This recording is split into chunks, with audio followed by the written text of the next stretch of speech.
Good morning. This is Barry Jones with SP History, and we are beginning our third and final episode of this series, this Ukraine proxy war series. The first episode in the series, we learned about the history, the backstory between the United States and Ukraine, the relationship there, and how we pushed the matter. And when the breakup of the Soviet Union in early 91 timeframe, we made a promise to Mikhail Gorbachev that we would not expand NATO 1 inch eastward. And that was one of the preconditions that Gorbachev had for willingly and voluntarily breaking apart his own empire. He had to have that assurance. President George H.W. Bush made that promise to him, which we promptly broke. When Bill Clinton was president, he bought into the Brzezinski Doctrine, which was the expansion of NATO all the way up to the Russian border, with the idea that the United States would capitalize on its new position as the sole dominant superpower and create this unipolar world going forward, expanding U.S. hegemony all around the world. And the way to do that, the vehicle by which he chose to do that, was NATO expansion. So over the next few years, starting in 97, we began to expand first with 3 countries, then in 99, 3 more countries, right up to the Russian border. And then George H.W. Bush's son, George W. Bush, took the next step. In addition to NATO expansion, threw into the garbage can the ABM treaties that we'd signed with Russia, which foreclosed on either side putting offensive missiles aimed at each other's targets.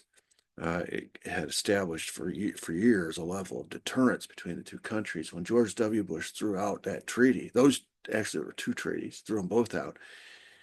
He simultaneously committed to putting offensive missiles in these new NATO expanded countries right on the Russian border. Now, as long as Russia was ruled by Boris Yeltsin, he's basically our puppet, all of this was permissible. We never ran into any resistance really to speak of. It wasn't until the turn of the century, in 2000, when Vladimir Putin took over, which means we basically had free run in the 1990s, do whatever we wanted. And then all of a sudden, when Vladimir Putin came along, and this is what we talked about yesterday, Putin began drawing red lines, and he warned about this NATO expansion. He said that putting missiles on their border was provocative. In 2007 at the Munich conference, he said the red line specifically was Ukraine and Georgia. If you go into those 2 countries, uh, that's going to be a problem. And of course, George W. Bush went into those, promised to go into Ukraine and Georgia anyway, just thumbed his nose at Putin. So Putin invaded Georgia, a quick little 5-day war, which did cause a temporary pause in NATO expansion, which Putin took note of. And then when it became apparent that Putin was not playing ball anymore and following the advice economically, militarily, culturally, and all these different things in Russia, and willingly going along with the uh, sort of the managed deconstruction of his country, like Boris Yeltsin had been, the Americans got concerned enough that they started meddling in the affairs of Ukraine uh, to provoke Putin into a war. That was the whole point. The interference wasn't working anymore because Putin had kicked out all the American advisors. So now they're going to have to accomplish the unipolar world, the U.S. hegemony, another way, and that's to provoke him into a proxy war. And that was what Ukraine was all about. So in 2014, we meddled in the elections. We got rid of the guy who was pro-neutrality, anti-NATO expansion. We replaced him with a U.S. puppet. He immediately went into Donbass, started killing Russian-speaking people. Putin responded like we knew he would to protect the people in Donbass and to try to bring the Ukrainians to the peace table and try to force a peace that would prevent missiles being put in Ukraine aimed at Russian targets, also prevent NATO expansion into Ukraine, et cetera, et cetera. All the countries signed on to the peace treaty. They were called the Minsk Accords. Zelensky even ran for president in 2020 in Ukraine on the peace platform, promising that he would sign the Minsk Accords as soon as he became president. Barack Obama, who was president in America at this time, by this time, sent Victoria Nuland over to inform him, no, you cannot sign the Minsk peace accords with Russia because we have a bigger plan here. We want a war in Ukraine. We want a proxy war between your country and Russia so we can bleed Russia, so we can effect regime change, which is what I want to talk about today. And so he refuses to sign. So Putin invades in 2022 the larger section of Ukraine, trying to drive the Ukrainians and the Americans back to the peace table for a period of time. There is a peace process that results in the Istanbul communique. Zelensky is right on the verge of signing it again, the second one time. This time, Biden, who is now the president, sends over Boris Johnson to inform him, no, you cannot sign this. And of course, you say, well, Zelensky is the sovereign head of a sovereign state. He can do what he wants. No, he wasn't. He was never a sovereign head of a sovereign state. Ukraine had become the U.S. puppet regime, so to speak, when we interfered in our election in 2014, put our guy in charge. So from that point forward, Ukraine was effectively a client state of the United States. So we told him he could not sign the Istanbul communique. And so the second effort at peace is sabotage, again, by the Americans. And then in 2024, in the election campaign, Zelensky comes, he's been beating a path back and forth to the United States, getting money and weapons and all kinds of support from Biden. And there's an election. And Trump is running on the campaign promise of getting us out of Ukraine as far as the financial commitment, ending the war. He said it never would have started if he had been president when it started, which when he was president, these things didn't happen. And he was going to end it. So, of course, our policy is to continue this war because it's all about regime change and it hadn't happened yet. It's all about bleeding Russia and it hadn't occurred yet. So we want the war to go on. So Zelensky, being the puppet that he was, went to Pennsylvania and campaigned on behalf of Democrats, on behalf of Kamala Harris, who was the candidate at that point. He campaigning this doesn't happen. Foreign leaders don't come in and campaign on behalf of certain candidates in America, but this foreign leader did because the war going forward, the American policy of the war going forward, depended on Democrats winning. That neocon party, that neocon establishment, Trump, probably 90% of the Republican candidates it wouldn't have mattered if it had been 90% of the Republican candidates or 100% of the Democrat candidates. But the opponent was Trump, and Trump is a wild card, and he's already said he's going to end the war. So they could not have Trump win. They could not have Trump win. So he campaigned on behalf of Kamala. That wasn't enough. There were 2 assassination attempts during the summer against Trump. Both of the shooters, we're going to find out today, had Ukraine ties. So there was a very, very big push by the powers that be. And when I say the powers that be, I'm talking about the neocons, I'm talking about the globalists, I'm talking about the combination of establishment elites, these deep state national security apparatus folks in the United States and Ukraine working together, trying to, and with Europe as well, working together to try to affect regime change in Russia, trying to bleed the Russians. And they're all in on it. They all wanted Trump to lose because if he wins, all their dreams are dashed. And of course, you know what happened. He won, and we are now in the aftermath of that. And it's just so interesting to see how we got to this point. And it's just so interesting to understand. Yesterday's topic was the foil, the Russian foil, who was Vladimir Putin. Until Putin came along, we were getting everything we wanted. Our policy was full steam ahead in Russia. As long as Yeltsin was in charge, our puppet, we could do anything we wanted. We were crashing the economy through the shock the economic shock treatment that we gave, introducing too much capitalism too quickly. We were completely disemboweling its military power. They couldn't even beat terrorists in Chechnya.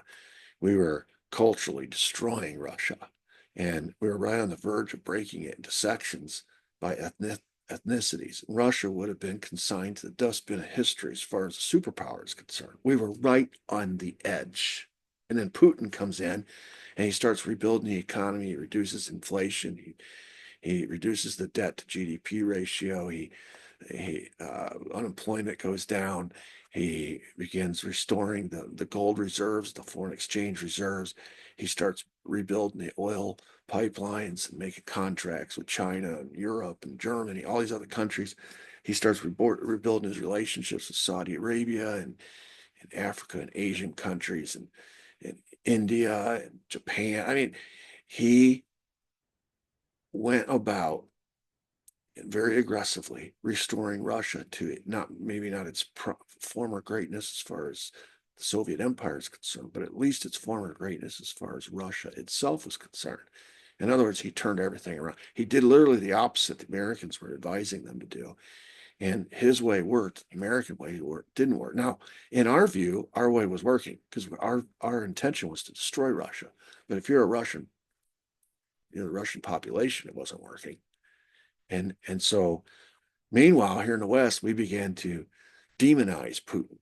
And I mean, all the years, the last 20 years, that's all you've heard in the American press is how Putin is like Hitler and he doesn't extend human rights to his own citizens. He kills political opponents. He doesn't allow freedom of speech. He doesn't this, he doesn't that. It's all we've heard is Putin bad, Putin bad, Putin bad, Putin bad. And if anybody comes along on the American side, speaks well of Putin, or at least speaks reasonably of Putin, or let's at least listen to him, have a dialogue, let's talk to him. They're smeared with the Putin lover. He's the Putin puppet. He's parroting the Putin talking points. He's this, he's that. And of course, the only one who dared do that was Trump back in 16, and now he's doing it again. And so the foil to all of America's dreams, as far as Russia was concerned, was Vladimir Putin, at least from a foreign perspective. But there was also a foil, and I say there is currently a foil here in America. His name is Donald Trump. And I don't think it's any coincidence that both of these people, one of them we're currently fighting a war against. It's a proxy war, but it's a war. And the other one has survived 2 impeachment attempts, uh, all kinds of FBI skullduggery and CIA skullduggery to launch counterintelligence investigations into him, try to prevent him from becoming president or try to have him thrown out after he became president. They've spied on him. They've wiretapped Trump Tower. They've tried to assassinate him twice. I mean, my God, they've gone after his family. Last summer, it was lawfare. They went after his businesses, tried to bankrupt him, tried to put him in jail with all these trumped up charges, no pun intended. They've tried everything. They've thrown the book at him, just like they are now trying, or had been under Biden and Obama and Hillary as Secretary of State and Biden. They're throwing a book at him as far as trying to fight him in a proxy war, Putin. So it's pretty clear who the neocons consider to be the enemies here. It's Putin on the Russian side, and it's Trump on the American side. So we're going to go through today and look at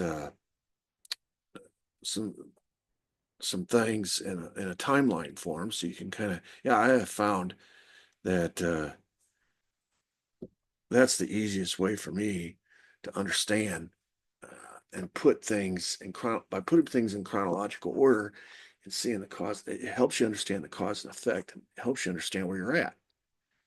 And so today's lecture is entitled "Trump: The Terminus of a 30-Year Dream."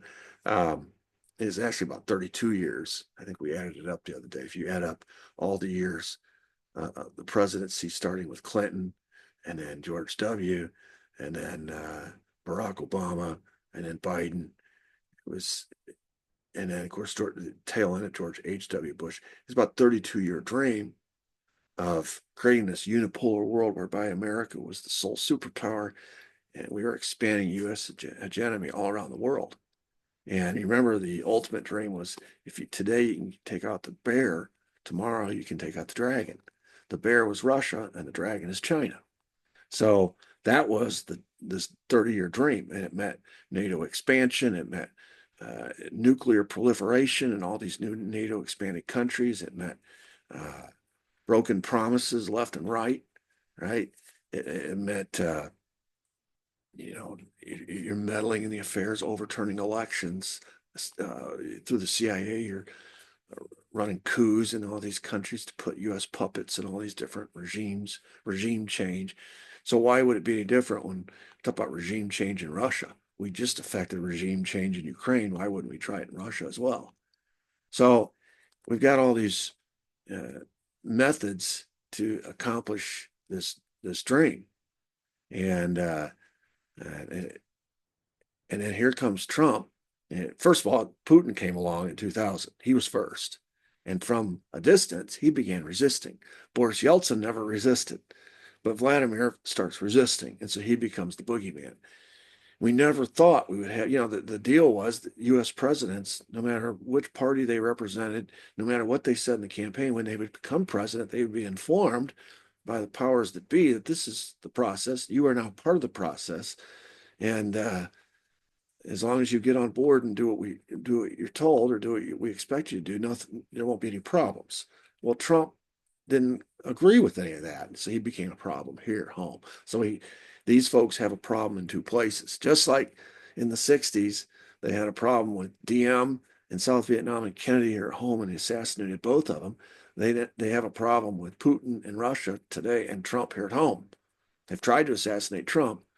They can't get close to Putin, so they're trying to beat him in a war. History repeats, right? Some sources you might take a look at. Some of these are continuing from the first episode. I've used them throughout, actually.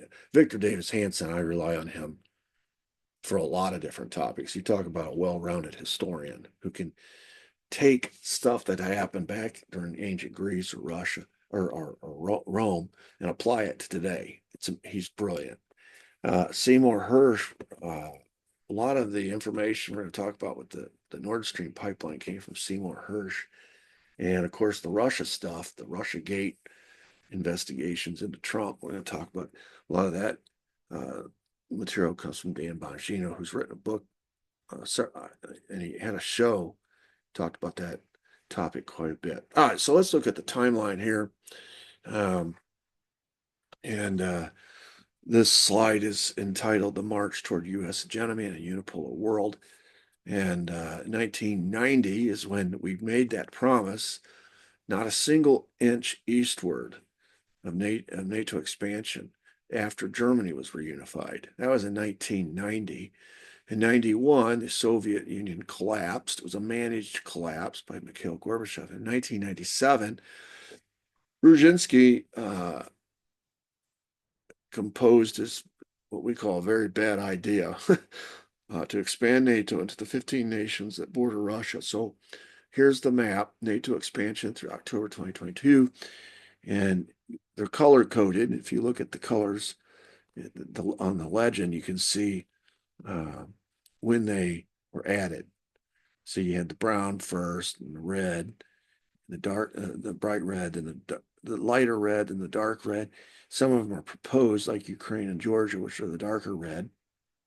And of course, you can see how they are right on the Russian border, and Ukraine especially controls access to the Black Sea, which controls access out into the Mediterranean, which these are the warm water ports necessary to Russia. And they're very valuable because Russia doesn't have a lot of warm water.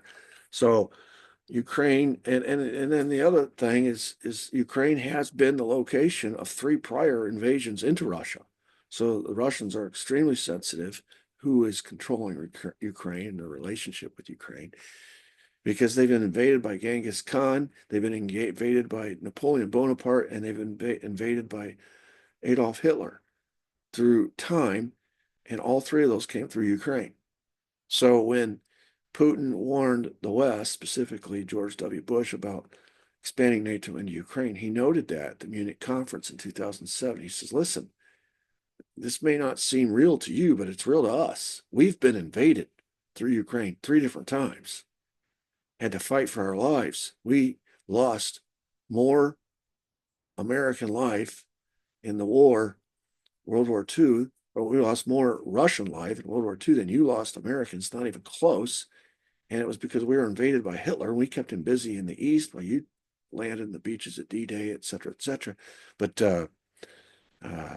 it was millions and millions of our soldiers that died as a result of that invasion from Hitler. And that's just third of the three.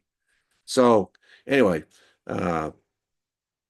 then we get into the late 90s, and you can see that the arms race begins again. In 99, NATO expanded, adding Hungary, the Czech Republic, and Poland. And we eventually put Aegis offensive missiles in those countries. In 2002, and the reason we did that is because in 2002, George W. Bush unilaterally backed out, made a decision to back out of the 2 ABM treaties with Russia, which gave us the flexibility now, cleared us to be able to put first strike nuclear missiles in these recently added NATO countries, which is what we did. Then in 2004, NATO expanded again, adding Bulgaria, Estonia, Latvia, Lithuania, Romania, Slovenia, and Slovakia. So if you're doing the math, that's 10 countries. And that's what Putin will note his Munich conference 3 years later when he says, you promised not 1 inch eastward. So far, you've broken your promise 10 times, and you've moved not just 1 inch, you've moved 1,000 miles eastward. My goodness, what a provocation. And we have the nerve to say that Putin invaded Ukraine unprovoked. All right, so in 2007, this is the picture here, the image of Putin warning the world leaders at this security conference. He says, NATO expansion into Georgia and Ukraine is a red line. And, I'm not happy about the 10 countries you've already expanded into. I'm telling you, if you proceed with this plan into the Georgia and Ukraine, you will be crossing a red line. And though you don't keep your promises, you can be assured that I will keep mine. You will not expand NATO into Georgia and Ukraine. That's what he said. A year later, George W. Bush, ignoring Putin's warning, proposed the expansion of NATO into Georgia and Ukraine. This is at the NATO summit in Bucharest, Romania. Remember, even several world leaders there in Europe, Sarkozy in France, Merkel in Germany, came to Bush and said, this is a bad idea. Putin's going to take this as a provocation. This is an act of war. You heard him. We all heard him. He said, that's a red line. It's sort of indicative of who they believe or whose word they believe to be true. They realized that Putin was not someone to be trifled with. And they're telling Bush, listen, you need to rethink this. Sure enough, that same year, after the proposal, Putin went into Georgia. Now he was smart about it. He didn't just invade. He laid a trap, baited a trap, and the Georgian leader fell for it and started persecuting Russian-speaking people in Georgia, which is going to be replayed a few years later in Ukraine. As soon as that happened, that gave Putin an excuse, a pretext to go into Georgia to stop the persecution of these Russian-speaking people. It's a 5-day war. There was obviously no match between Russia and Georgia, but it did start this drumbeat of endless criticism and demonization, this overheated rhetoric in the West about Putin and how he's invading all these countries, these poor little pitiful countries, picking on the monolith, this big giant of a country's picking on all his poor little neighbors, trying to reconstitute the old Soviet empire. Had nothing to do with it. If you're just utilizing a reasonable interpretation of history, you understand the backstory, you realize it's all about establishing some leverage to stop what's coming, which is NATO expansion into Georgia and later into Ukraine. So he's not going to sit there and take it lying down. And so then we fast forward to 2010, and the Ukrainians elected a pro-Russian president, Viktor Yanukovych. Now, he wasn't pro-Russian in the sense that he was wanting to ally with Russia. He was just considered or called pro-Russian here in the West because he wasn't pro-American. He wasn't pro-NATO expansion. He wasn't with the program. He wanted to be neutral. He said, I don't want to be on either buddy's side. I just want to be neutral in the middle here. That wasn't good enough. In 2012, Putin, and this is relevant to today, ordered U.S. aid, which is the CIA front, out of Moscow because it was doing what it does. It was sponsoring a protest movement in Russia, and he figured it out. He said, this NGO, this non-government organization through which the CIA is fronting its efforts to destabilize Russia is pouring money into all this protest movement. And when he traced it back, he found it all come from U.S. aid, which he knew U.S. aid's just a front for, it presents itself as an organization that provides aid to all these third world countries and countries that can't provide the aid for themselves. And it's got this innocuous reputation up till recently. And then when it was, but these foreigners, they knew what it was. We didn't hear an American to learn about U.S. aid, the truth of it, to hear since Trump got reelected. But before that, if you'd asked me, I would have thought U.S. aid was well, I'd take that back because I knew a little bit of the history of U.S. aid because of the JFK assassination, all the folks that were affiliated with U.S. aid back in the 60s, like Ruth Paine, like Ruth Paine's family members, like Ruth Paine's husband, all these folks that were CIA implanted in U.S. aid to cover for what they were really doing. So I had some idea that U.S. aid wasn't what it purported to be. But I'd say the general population here in America thought U.S. aid was a sort of almost like a charitable outreach organization on behalf of the United States. Turns out its main function is as a front for the CIA to destabilize foreign governments. Everywhere you see American CIA efforts to overthrow a government, it's almost always fronted by U.S. aid. Putin figured that out in 2012 and kicked him out of Moscow.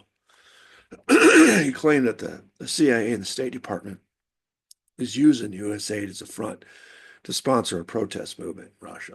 So he kicked him out. 2 years later, same organization spent about $5 billion backing a coup. Of course, this is U.S. aid working on behalf of the CIA, or the CIA working through U.S. aid. So it's really CIA money, but it's being spent by U.S. aid. And they backed a coup in Ukraine. They replaced this quote pro-Russian Yanukovych with Petro Poroshenko, our puppet.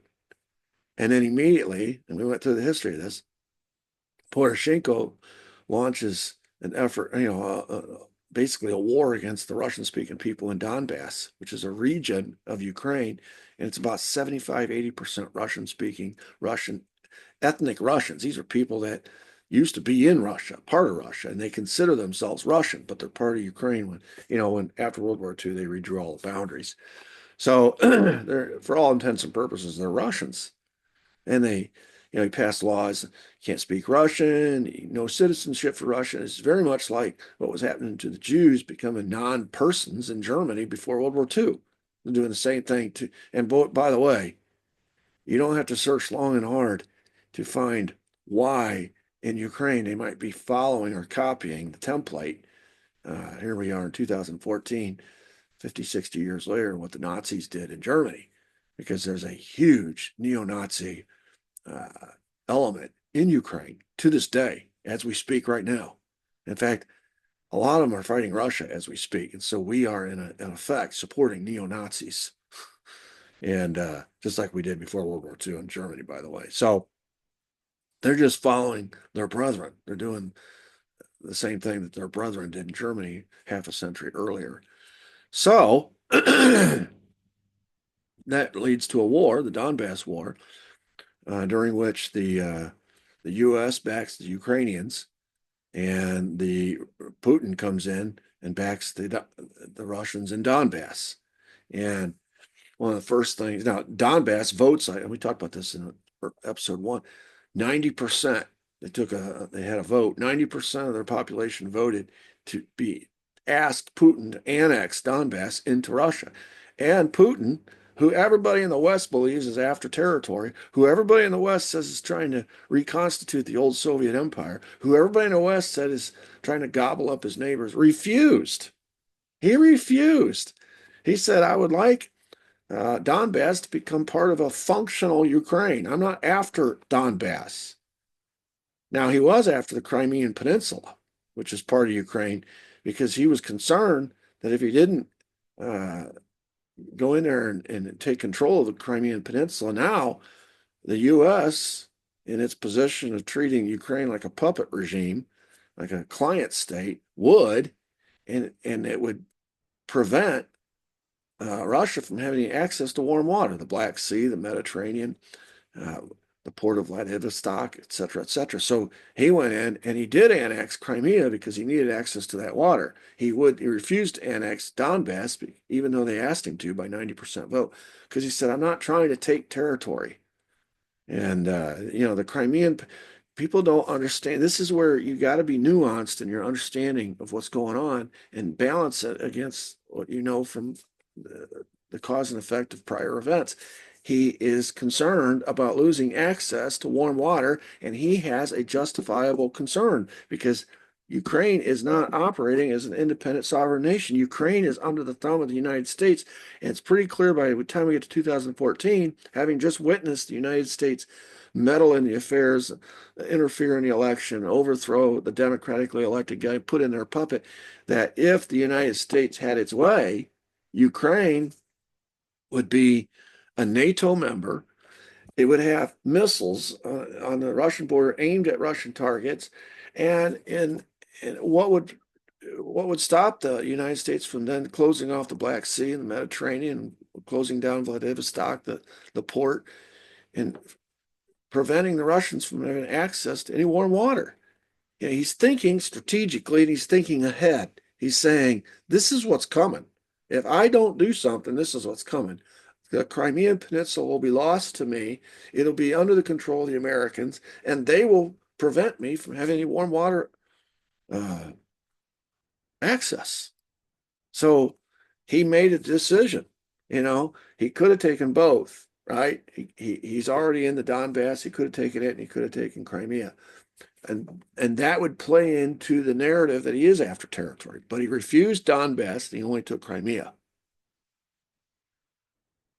But Donbass really didn't provide him with a strategic advantage or any kind of tactical need. It would just been taking territory for territory's sake. And he refused. And I think that's one of the clearest pieces of evidence that he was not after territory. He's not after a reconstitution of the old Soviet empire. If he was, he'd just gobble up everything as he took it. But he didn't. So I think that's a huge distinction there. And why, a lot of Americans don't understand why he annexed Crimea. And by the way, the Crimeans are mostly Russian too, and they asked him to. They just like the Donbass region. So it wasn't like he had to fire a shot. He took it without firing a shot. Nobody died. It wasn't a war. He just annexed it. Kind of like when Hitler annexed Austria, his home country. The Austrians greeted him in the street like a conquering hero. So, but this was all in an effort to try to drive Ukraine to the peace table and try to hammer out and negotiate a peace treaty between Russia and Ukraine. And of course, he knows it's not really Ukraine, it's the United States he's dealing with, which forecloses on any future NATO expansion into Ukraine, any missiles, offensive missiles put in Ukraine. All these things he's trying to prevent from happening, just like he did in Georgia. And it worked in Georgia. There was a temporary pause as the United States kind of took a breath for a second and they paused on the NATO expansion. So he's counting on this whole thing in Ukraine working out the same way. Then we have the election of 2016. All right, so we've just come to 2014 where the United States meddled in the election. This was Barack Obama's term, right? He was in president from 2008 to 2016. We meddled, Victoria Nuland meddled in the affairs and got Poroshenko in over Yanukovych. Now in 2016, Trump is campaigning And his rhetoric during the campaign called for a more conciliatory U.S. policy toward Russia. In other words, he said we should be working with Putin, not against him. We should be talking with him, not freezing him out. Dialogue is better with Putin than no dialogue. And he was what we would call a realist. He said the world is not unipolar. No matter what the United States believes about it, whatever goal the United States has, it's not a unipolar world. It never will be a unipolar world, even though briefly after the collapse of the Soviet Union, we were the world's sole superpower. It's not a static situation. It's very fluid. And since then, we've seen the rise of China. We see the arrival on the world scene of India. You see what Putin's doing in Russia. We living in that 91 moment forever. It's not 1991 anymore. It's not a unipolar world.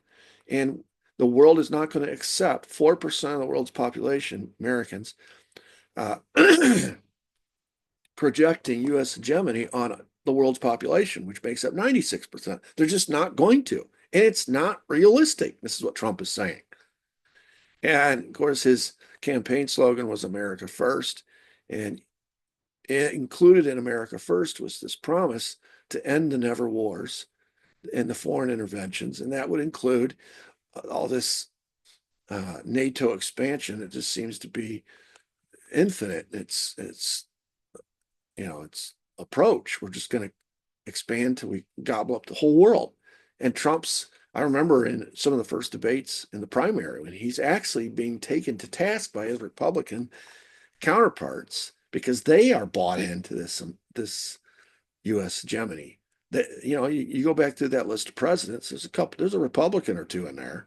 Starting with George H.W. Bush, followed up by his son, and they're bookended by Clinton and Barack Obama and Biden. So there's 3 Democrats and there's 2 Republicans involved in this 30-year process. It really doesn't matter what the party is. Remember, the deep state, they're all part of a process.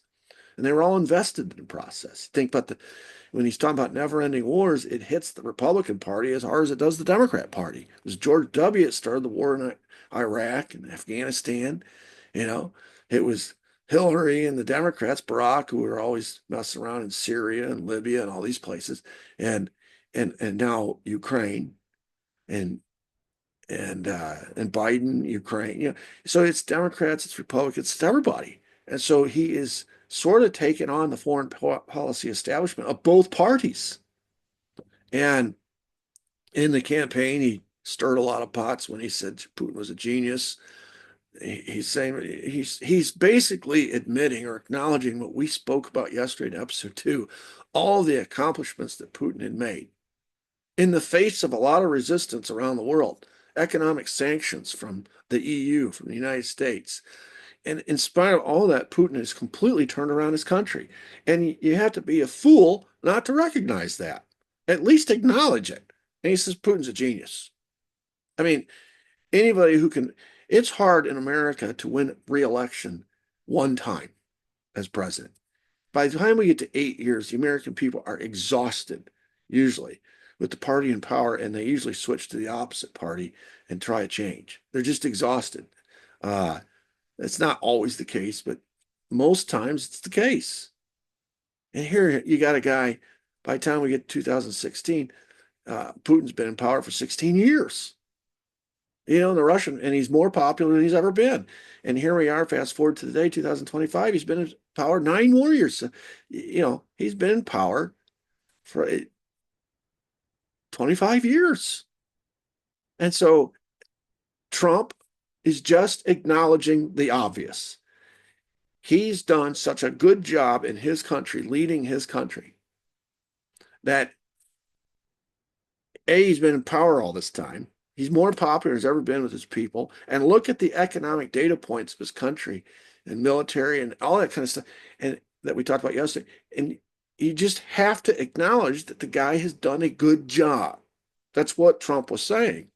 He acknowledged Russia's achievements and sacrifices. One of the things Trump is smart about, instead of running around calling Putin Hitler like Hillary was doing in 16, like Biden did constantly in the last 4 years, and a lot of Republicans did as well.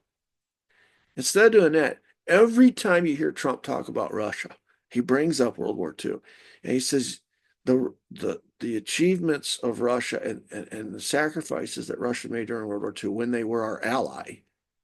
You cannot forget that. You cannot uh, overstate the importance of what they contributed to the cause in World War II. He always brings it up. And I think it's just smart. It's just smart when you're the leader to say something nice about your foe, your competitor, the guy that you're negotiating against. Acknowledge their achievements, their accomplishments, and both personally and as in general as a country. And that's what he's done. Putin, he calls Putin a genius because Putin he's the most formidable world leader on the stage right now. He and Trump both, but Putin's been around longer, so you'd have to give the nod to Putin. And Trump recognizes that. There's nothing wrong with recognizing it when you see it. And Trump is not afraid to recognize it, in spite of all the smears that have been thrown against him as a result. And then there's nothing wrong with recognizing the achievements and the sacrifices of Russia itself, the country, which is what he's done. So he's made it possible, at least by his dialogue, to have a conversation with Putin, whereby all these Russia haters, these Russia haters, they have no desire to talk. They have no desire to negotiate. So we get to the election of 16, and I thought it was interesting, and this is something I wanted to do, is to go back to World War II and let's go through all the presidents since World War II and talk about the ones that were a danger, the ones that went along with this anti-Russian sentiment in America versus the ones who did. The ones who were okay with this process, even though the process really didn't start until early 90s. The Cold War, you could make an argument, was that process as well. We were trying to contain the Soviets, but we really wanted to beat them. You know, somebody had to win the Cold War. There was a winner and there was a loser. And if you go back and look at even in the 60s with JFK and the mindset of the Joint Chiefs, the mindset of the intelligence community, what their greatest frustration with Kennedy was that he wasn't trying to beat the Russians when he had opportunities to beat them. And he always gave away those opportunities because JFK was more interested in peace. So there was a real strong mindset driven by a red scare here in our country to beat the Soviets. And you look at the presidents who went along with that mindset and the wars that accompanied that and the policies that furthered that, you're gonna see a real dichotomy in how their fate, those that were for it and those who were against it, what happened to both sides. We'll start with Harry Truman. Under Harry Truman, first president after World War II, the Korean War happens. He got lambasted after China turned red and did nothing to stop it. Everybody accused him of being soft on communists. Boy, he came out guns blazing in the Korean War. But even he had a limit. When MacArthur wanted to bomb China because the Chinese were helping the North Koreans, he said no, and he had to fire MacArthur. He was okay with containment, which is why the Korean War happened. But he was not okay with trying to go into China because he knew that would instigate a war with Russia.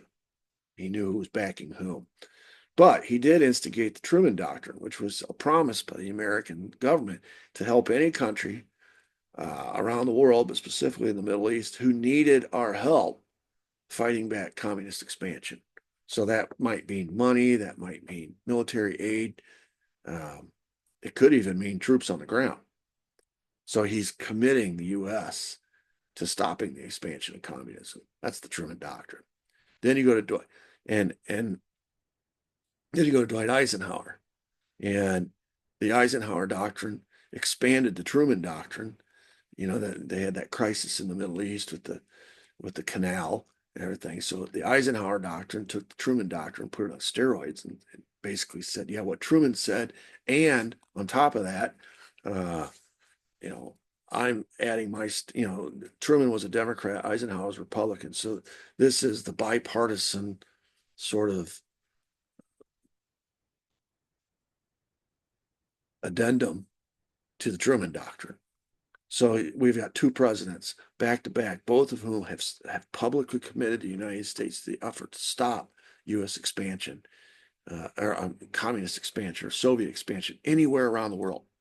So this is the beginning of the U.S. becoming the world's policeman.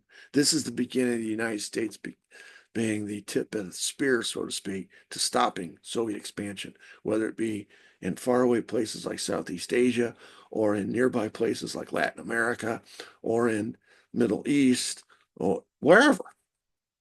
And of course, under Eisenhower, containment became the order of the day, the policy. And there was a huge nuclear buildup under Eisenhower. This was our view, our version of deterrence.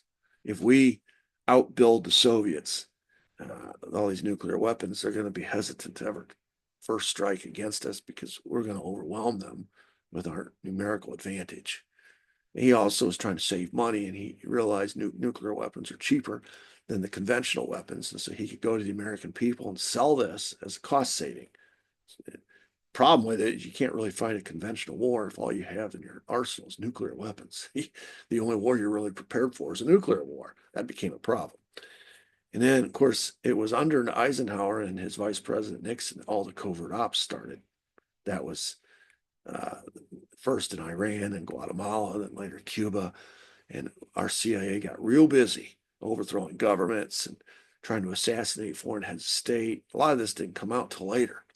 But my point is, Harry Truman and Dwight Eisenhower were very much involved in this process of using or extending American power around the world to stop Soviets.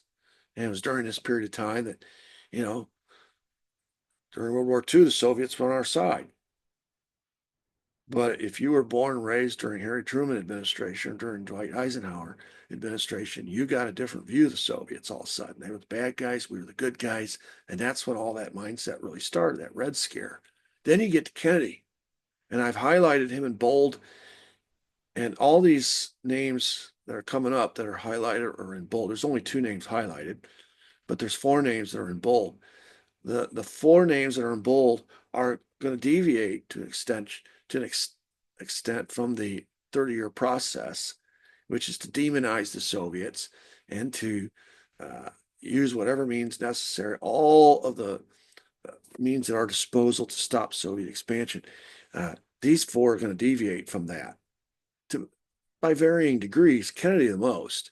Kennedy is actually going to give speeches where he says he humanizes the Russian people. He says we all breathe the same air. We all desire for our children a good future, and on and on and on.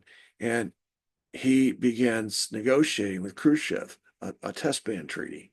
He says no to wars in Laos, in Cuba, and eventually in Vietnam. In other words, John F. Kennedy didn't buy in to this process, didn't buy into this mindset that had taken root after World War II in our national security apparatus, our deep state. John F. Kennedy was a heretic. He was borderline treasonous. He was a traitor. And you know what happened to him?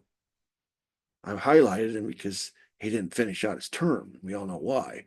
Then you get to Lyndon Baines Johnson. He's in red. The guys in red are all the ones who buy into the war, the never-ending war, the whatever means necessary to stop the Soviets. Lyndon Baines Johnson, right on the heels of JFK nixing the Vietnam War, Johnson reverses that decision with National Security Action Amendment 273 and okays or greenlights the Vietnam War. And there's our second proxy war. Harry Truman gave us our first proxy war against the Soviets in Korea. Johnson gives us our second proxy war in Vietnam. Then we get to Nixon. Nixon negotiates the end of Vietnam, and we call it peace with honor, and he negotiates with Brezhnev a SALT I treaty, strategic arms limitation, which is sort of like JFK's test ban treaty, picked up and it's like on steroids. And then during his presidency, he went to to China first and to Russia, visiting these foreign countries, humanizing the people, and dialing down the rhetoric, and it led to a period of détente between us and the Soviet menace.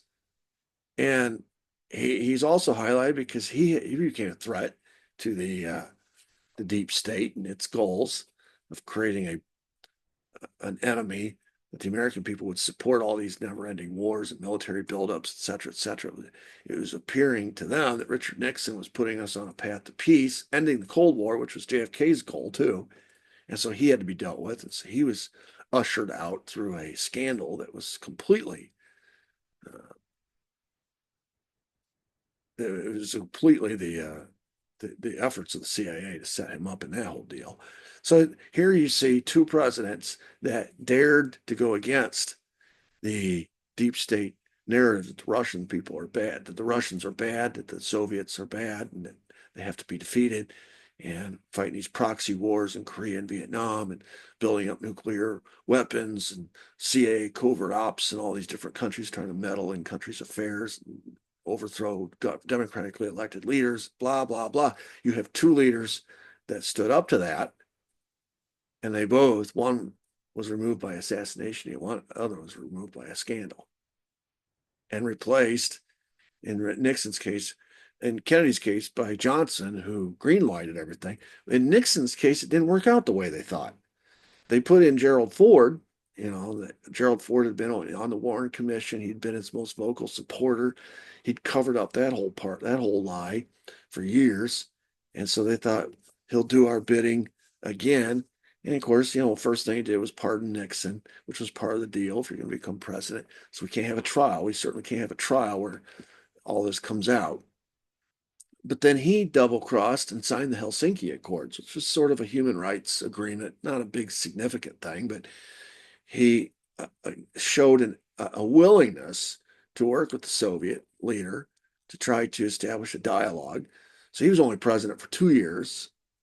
And then we get Jimmy Carter, who signed SALT II, which was an extension of SALT I, but he did build up the arms. He did agree to an arms buildup, but he also was just a one-term guy.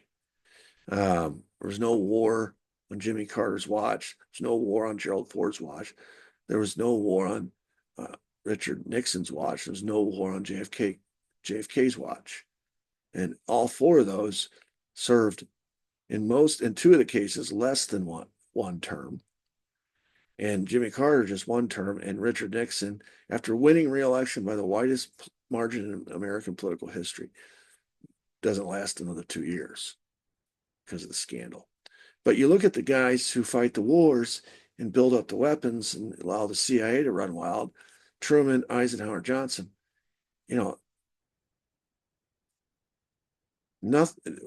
they are allowed to leave the presidency of their own accord, of their own choosing. Harry Truman he could have run one more time, chose not to.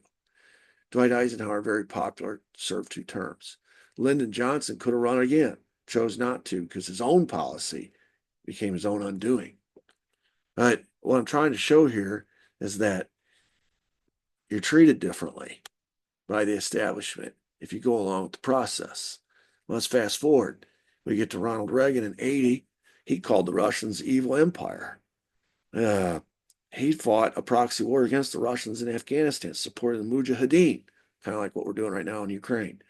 We had the largest arms buildup under Ronald Reagan of any president in history. And of course, part of that was Star Wars, this idea that we were going to outfit space with all these missiles that could hit incoming missiles.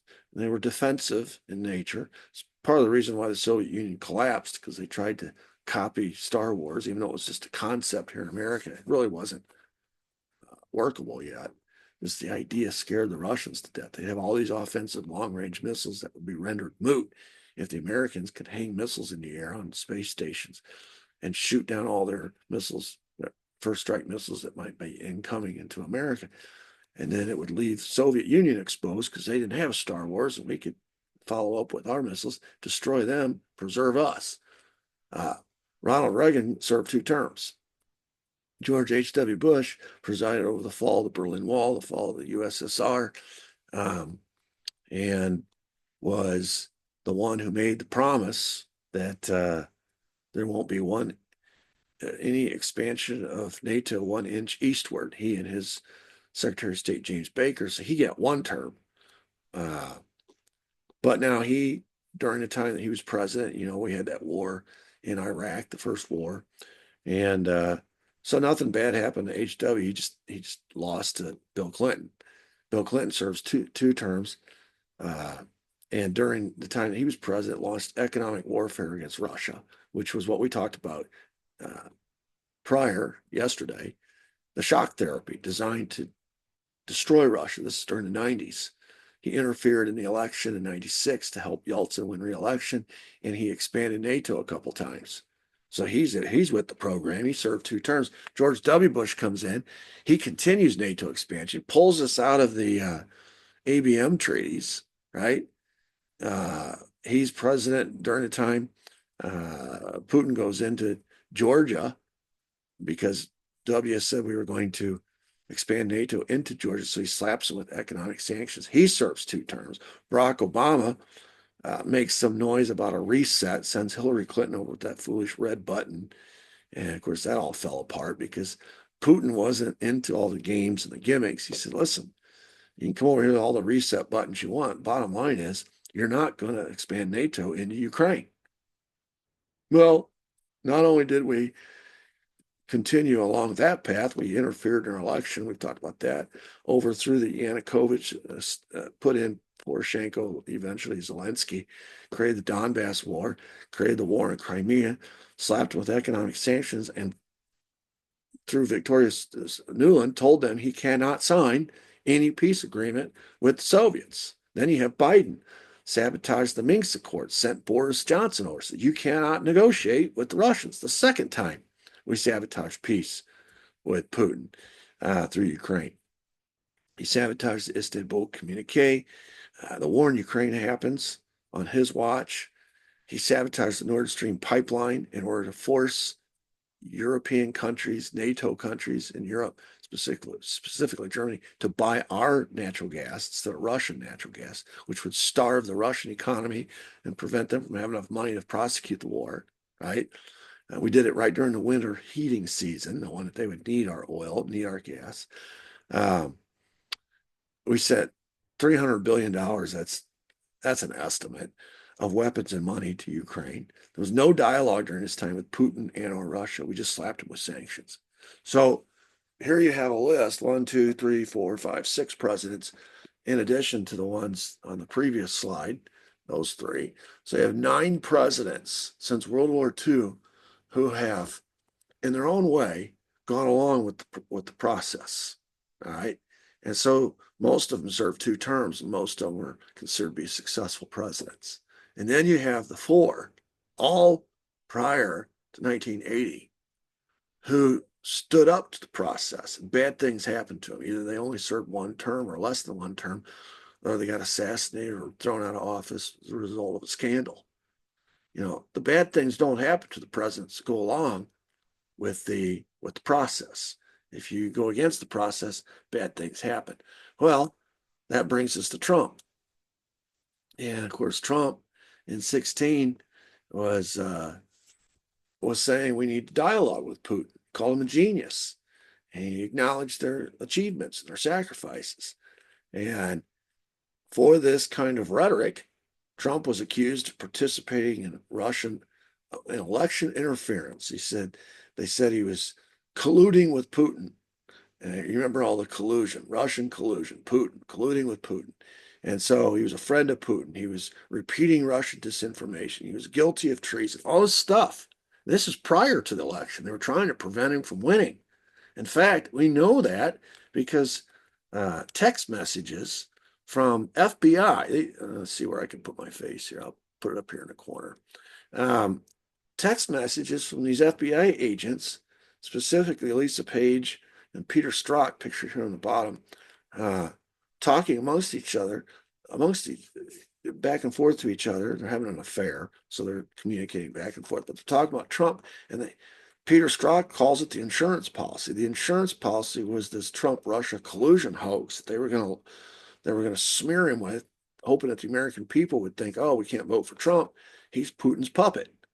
And he called it the insurance policy. This is how we prevent him from ever becoming president. This is the FBI through, and a lot of this we didn't find out till later.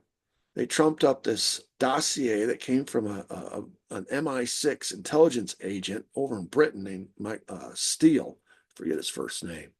But this guy Steele wrote up that Trump basically just made up stuff and circulated amongst all the intelligence agencies around the world that are on the same side that share intel. And that became the pretext by which the FBI and the CIA, the FBI launched a counterintelligence investigation against Trump because of what was in the Steele dossier. It turned out the Steele dossier was paid for by the DNC. In other words, the Democrat National Committee paid for the Steele dossier to be written by this guy, this intel guy, and that's Hillary Clinton. She's running against Trump, and that's President Obama. They're effectively in 2016 they make up the DNC, the leadership of it, and they seeded the Steele dossier after paying for it. They seeded it into the intel community, the FBI, the CIA, all the foreign intelligence services, etc., and of course the media. And so that became the pretext by which the FBI was allowed to launch its own counterintelligence investigation into the Trump campaign. And they went to the FISA courts and they got all these warrants to basically to spy on Trump, to spy on his team, to spy on Trump Tower through these FISA courts, saying that there was enough probable cause as a result of the Steele dossier, who, if anybody had known who paid for this and who was promoting this, it was the opposite campaign. This was dirty tricks by the DNC to smear Trump as a Russian colluder. And the legitimate authorities, the FISA court, the FBI, the CIA, they all got involved in this. And of course, once a counterintelligence investigation was launched, the media got wind of it and they began writing stories about it. The purpose was to prevent Trump from winning the election. That was the whole purpose. This was before the election. And it just didn't work. Trump won anyway. And I don't even know if Trump expected to win. It was a huge upset. Looking back, thank God it happened, because you think about what these crooks are doing, and if they had won, the crooks would be in charge. Anyway, then a contingency plan was put in place to remove him from office once he become president. Okay, we can't stop him. Our plan A failed. So plan B, and we know about this because there's documents recording. It was an Oval Office meeting on January 5th, 2017. So, the election was in November, about 2 months prior. 15 days from January 5th, he's set to take office, the inaugural. President Obama presided over the meeting. And he said in the meeting, he wanted to, quote, write people from the FBI to investigate the National Security Advisor, Michael Flynn. The whole purpose of investigating this incoming National Security Advisor, Michael Flynn, was to get to Trump. If they could hang Michael Flynn on something, whether it was trumped up or minor or major, didn't matter. They could hang him on something. Perhaps they could get him to flip on Trump and from the inside testify against him. According to the minutes of the meeting, the vice president at the time, Joe Biden, tossed out the idea of using a Logan Act violation as a pretext for investigating Flynn. Logan Act is an old law that says until you become the president or until you become the vice president, until you are actually sworn in, you can't negotiate against foreign policy with foreigners. You can't negotiate at all with foreign governments because you're not the president yet. Your people are not in power yet. So let's try to catch Flynn in a moment where he's having a phone. They're having all these phone calls, getting congratulated, stuff from these foreign governments. Maybe perhaps one of these phone calls, they'll talk about something that can be used against him as a violation of this Logan Act. It was Joe Biden who came up with that idea. The FBI director, James Comey, maintained that so far, because they've bugged Flynn's phone calls, the conversations specifically with the Russian ambassador Kislyak appear to be legit. In other words, they didn't have anything, but they're trying. They've got these FISA warrants, and they're bugging all these phones, and they're specifically interested in anything to do with Russia. And then the acting Attorney General, Sally Yates, expresses her surprise in the meeting that President Obama, she learns from President Obama that Flynn's phone conversations have been wiretapped. she's sitting there listening to it, and she realizes the reason James Comey can say that the conversations appear legit is because they're listening in. And when she turns and asks how he knows this, Obama tells her, well, we tapped the phones. National Security Advisor Susan Rice, who's also in the meeting, discussed the transcripts of Flynn's calls and how to, in other words, they said, well, let's look at these, exactly what was said. And by the way, these images on the right are images from the documents, the records of this meeting. So I'm not just making this stuff up. It comes straight from documents. So Susan Rice, so you got this conspiracy right in the Oval Office. Trump has won. And it's all because they don't like his view towards Russia and Putin. And they tried to use it against it, smear him with it in the campaign. It didn't work. He won anyway. Now they're trying to figure out how to use the official capacity of the government in the short time they got left to hang him on something, to hear overhear something he says on the phone conversation, or read something in the transcript, whatever, that they can use as a contingency plan. Now that the insurance policy didn't work and he won, now they have to use a contingency plan to get him out of office after the fact. And they're all conspiring. You got the president of the United States, you got the VP, you got the FBI director, you got the AG, the attorney general, and you got the national security advisor. And they're all sitting there trying to figure out, how do we get rid of this guy? This is a picture of Michael Flynn right there. Boy, they went after him. He's the incoming national security advisor, and he knew he was a threat too, because he knew about this cabal and their desire for war, and he knew where a lot of the bodies were buried. They didn't want him either.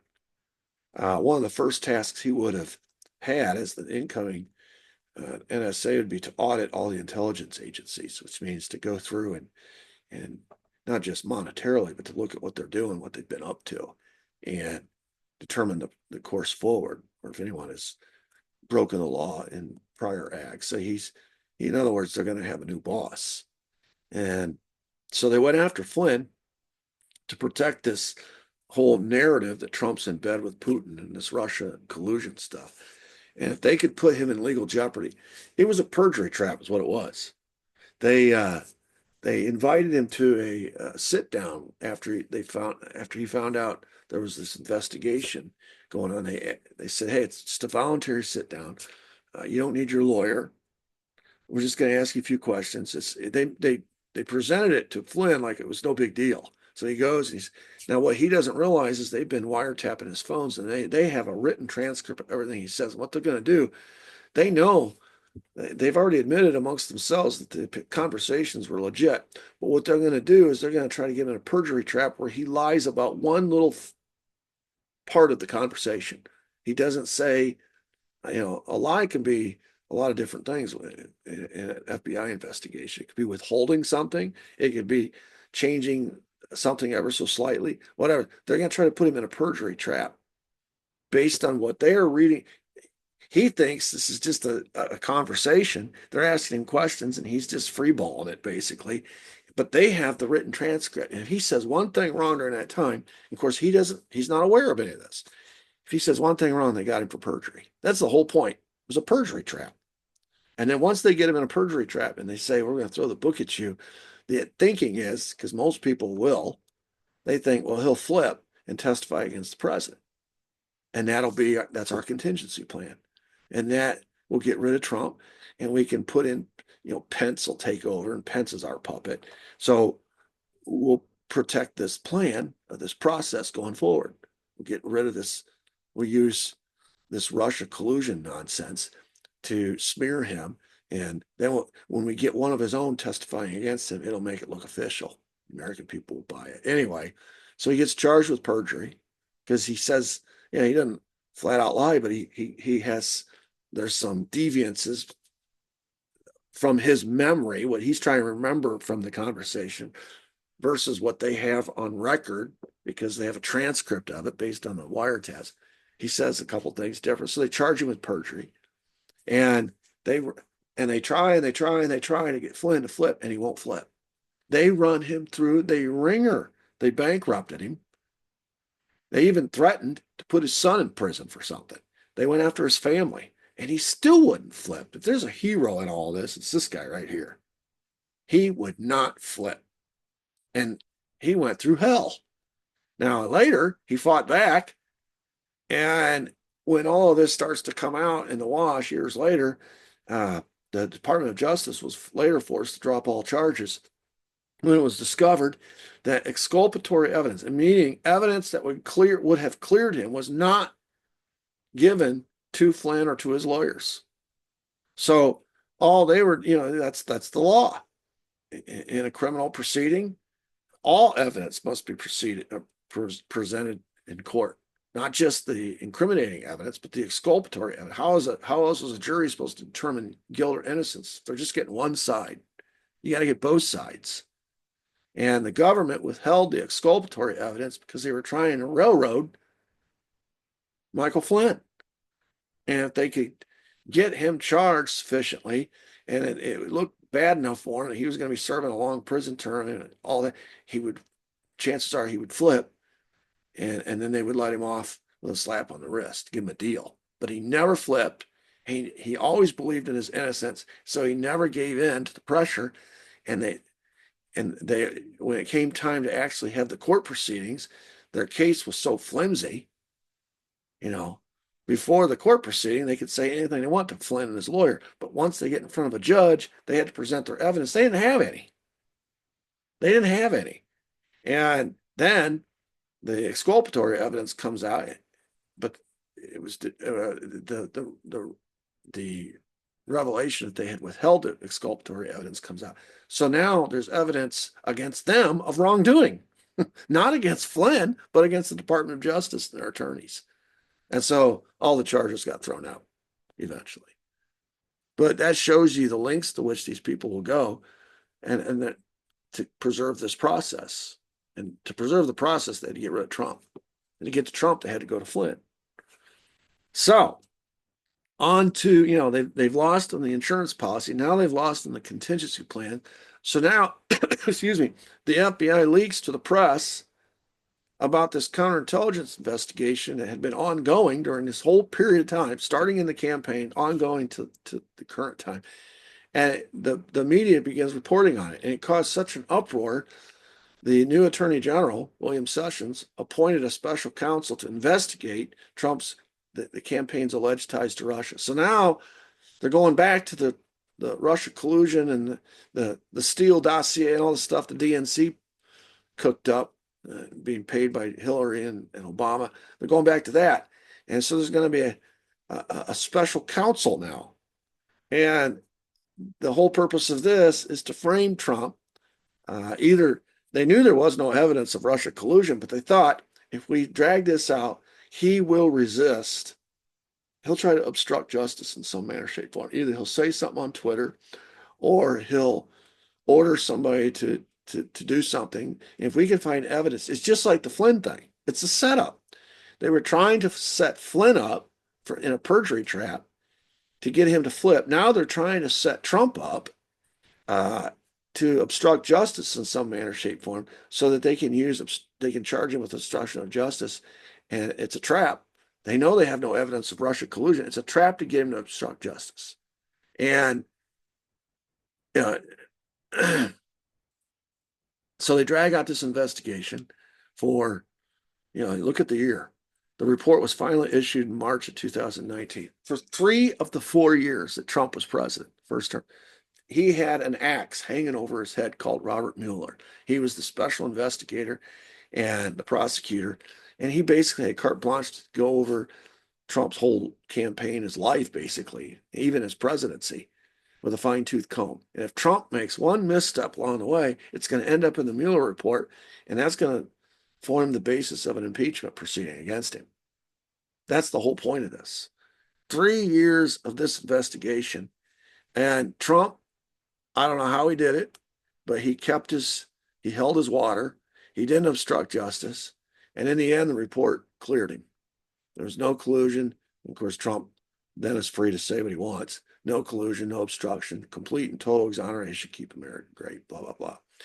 And, Mueller had no evidence of collusion at all. He tried to smear Trump with innuendo of obstruction, but there was no evidence of that. And so, Trump survived, but it ate up 3 years of his presidency, and it created this narrative around Trump that he's Putin's puppet, whether it was ever proven in court or not. And it wasn't.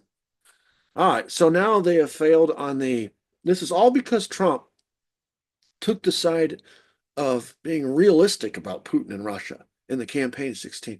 He's an enemy to the process. And so they're going after him. They go after him in the campaign with the insurance policy. They go after him with the contingency plan after the election, with this conspiracy right out of the White House. They go after him with the special prosecutor after they leak to the media. And they're 0 for 3. So now they decide to go after him on an impeachment, a trumped up impeachment charge. Two whistleblowers are recruited by this. If you look at all the lawfare that's ever been launched against Trump, and you trace it back through all the network of people involved, at the top of it's always this guy, picture top right. His name is Norm Eisen. He's the lawfare architect. He's the guy that came up with the strategy. And he recruits these two whistleblowers out of the National Security Council. One's name is Alexander Vindman, and the other is Eric Sierra Mella. And here we start getting into the Ukraine stuff. And Vindman was the Ukraine director of the National Security Council. He's the author of The Folly of Realism. The Folly of Realism. Here's Trump trying to be realistic. And this guy is calling realism folly. How the West deceives itself about Russia and betrayed Ukraine. He is all about uh, provoking or using Ukraine as a pretext to fight a proxy war against the Russians. All right, he hates Putin. And Eric Ciaramella, same thing. He's the former Ukraine director of the National Security Council. Now he's a CIA analyst. And today, if you look him up, he's a contributing editor at Lawfare Media, the same thing that Norm Eisen was a part of. So this is all incestuous. They knew these people. They were inside the White House working at the time. And there was a situation where there was a phone call where Trump was speaking to the new president of Ukraine, Zelensky, and these whistleblowers who were listening in on the phone call alleged that Trump demanded a quid pro quo in this phone exchange with the president of Ukraine. He said, listen, there's a lot of corruption in Ukraine, a lot of rumor about what Vice President Joe Biden was doing in Ukraine. A lot of our money was going over to Ukraine ostensibly for aid. We have a suspicion that a lot of it's ended up in the pocket of Joe Biden and his family. We want you to investigate this because it's a lot of money. And before I release any more money to Ukraine, I want you to investigate where the other money went and whether or not it's being funneled back through money laundered back into the pockets of some of these U.S. politicians, specifically Joe Biden. So these whistleblowers come forward and say, well, this money was already allocated by Congress and he's holding it hostage and wanting an investigation of a political opponent in exchange for getting this money released. Now, so you see who led the impeachment charge. I got a picture here. Well, look at all these Democrat congressmen. They're all from California, New York, and one's from Massachusetts. It's these bi-coastal elites. Nancy Pelosi from California.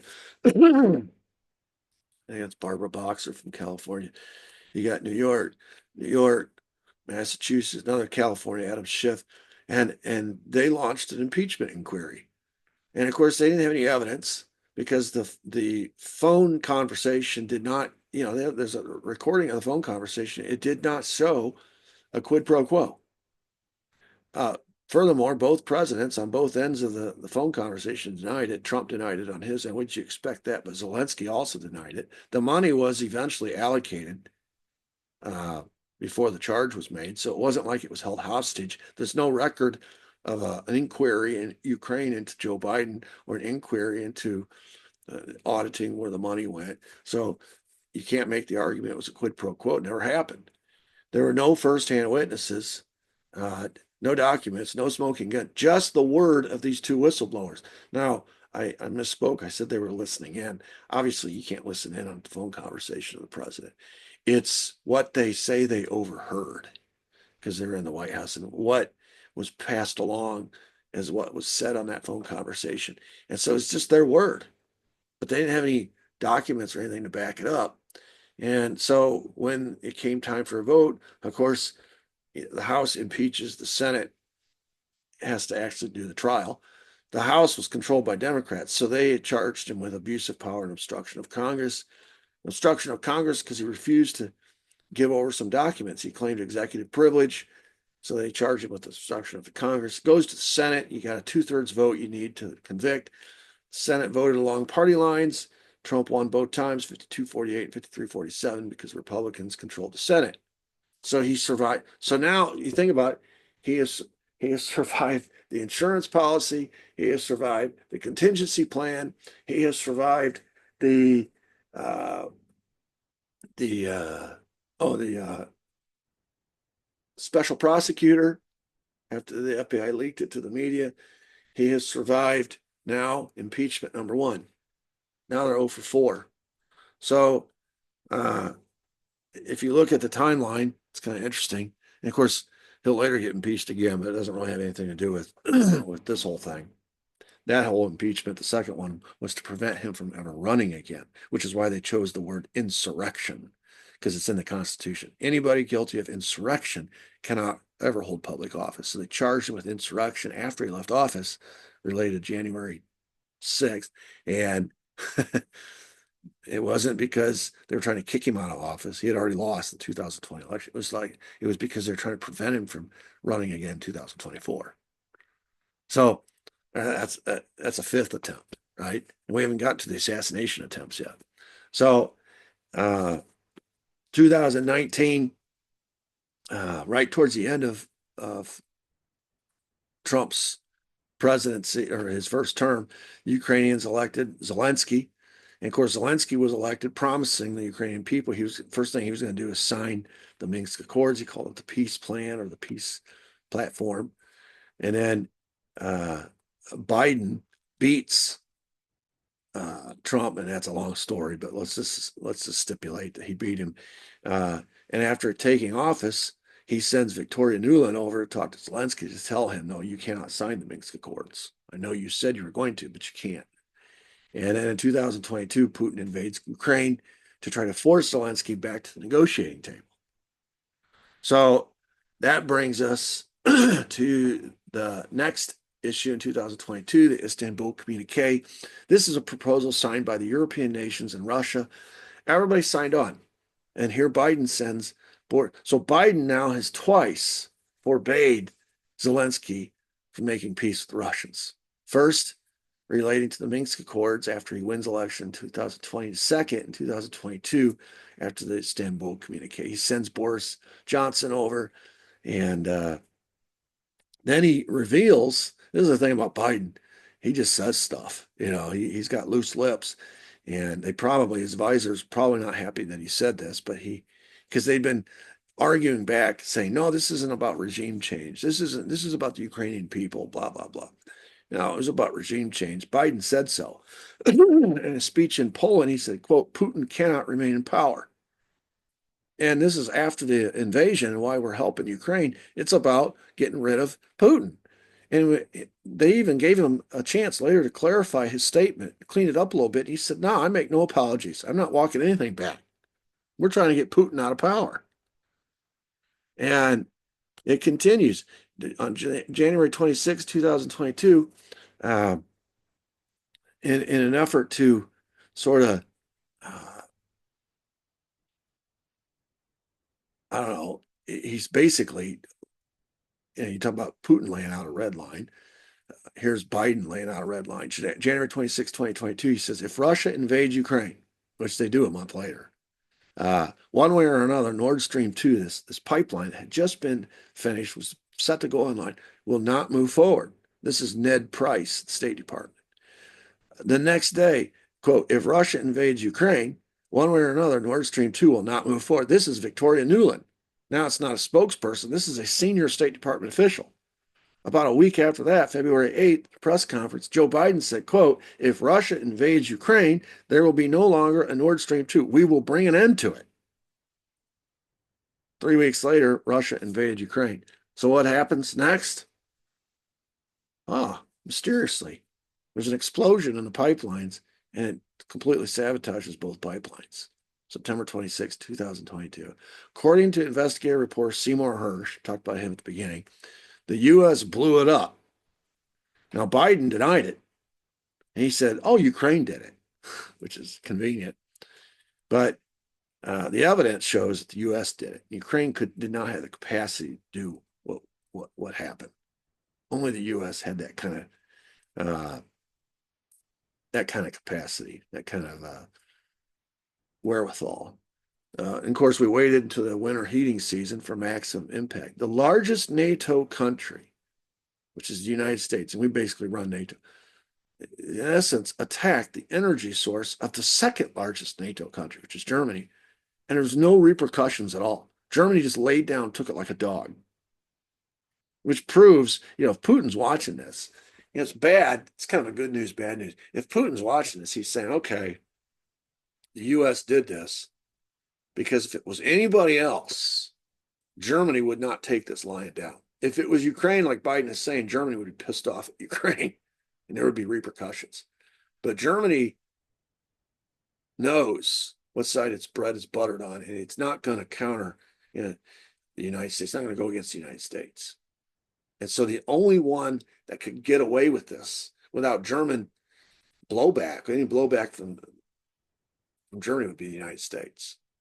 And it simultaneously identifies for Putin who did it, who's responsible for it. It also identifies for him how weak Europe is, how weak and feckless Europe is, that the United States could get away with this, creating a huge hardship for Germany going forward into the winter season, now that the pipeline bringing all their natural gas has been destroyed.